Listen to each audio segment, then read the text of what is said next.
Actually, dito sa plaza, makikita nyo, it's, ano dito relatives lahat dito. So, mga angka ng Rivera rito talaga.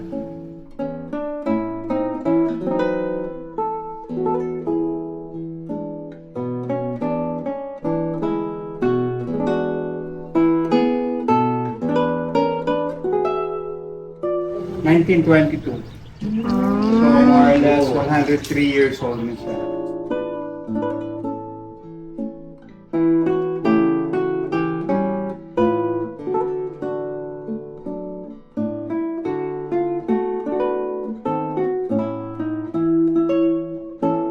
So, makikita nyo, more on the structures, it was inspired by Spanish houses, ano?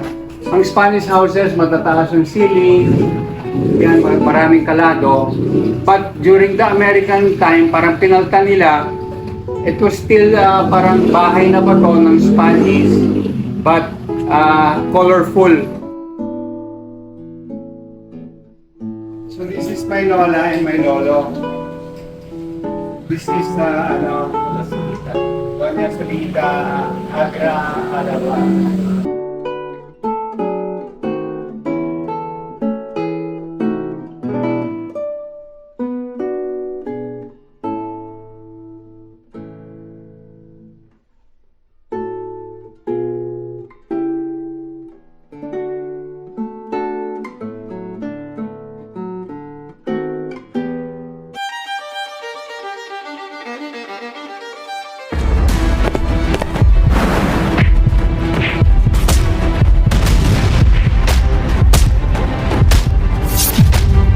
Manila, once a land built by the blood and sweat of its own people, now fell to its knees to put the crown to the foreign land. Yet despite all of this, their stories whispered throughout time to carry the names of those who stood tall to protect its identity and freedom.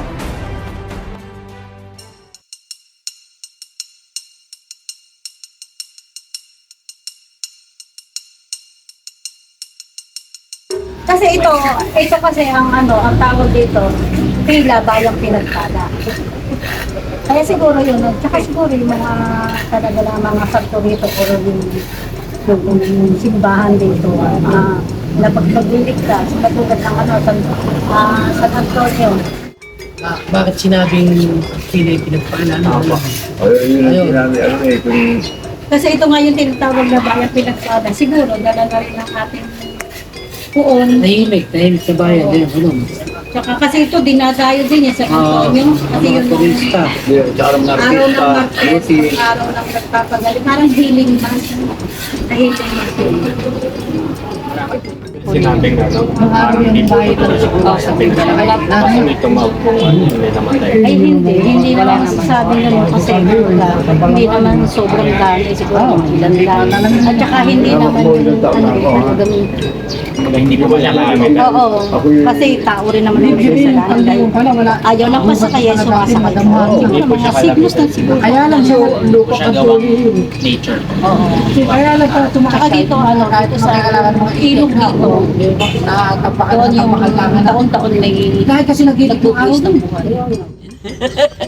Meron po kaming na-interview po nung kanina. Sabi niya po kanina, sa ilog po, banda doon. Hindi ko po alam kung saan po, kung anong pangalan po ng lugar. Pero sabi niya po sa amin, yung ilog na yon, taon-taon po merong namamatay. Binamamatay doon.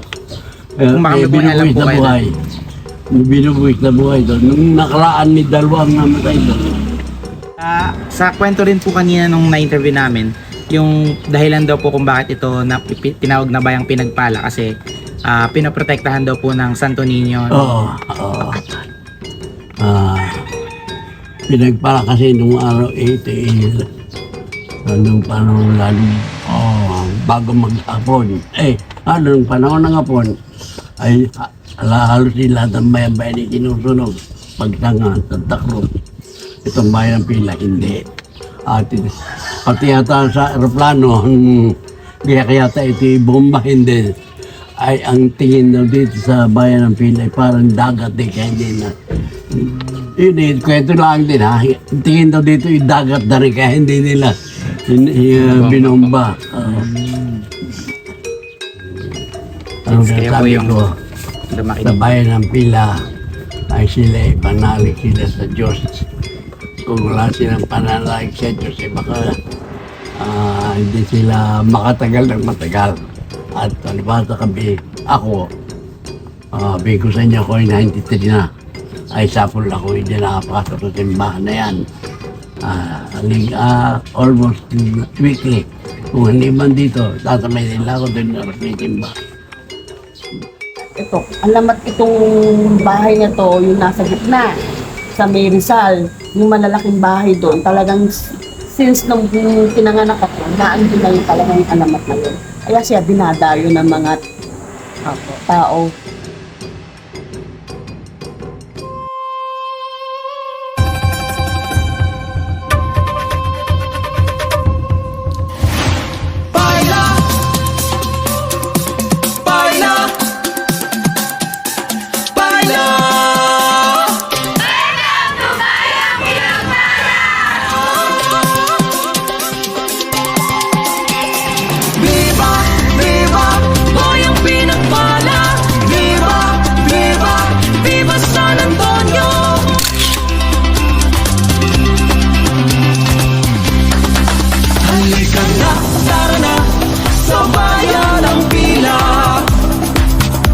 Tayo na magkaisa, tayo'y magsama-sama. Bayan ko, angat ka.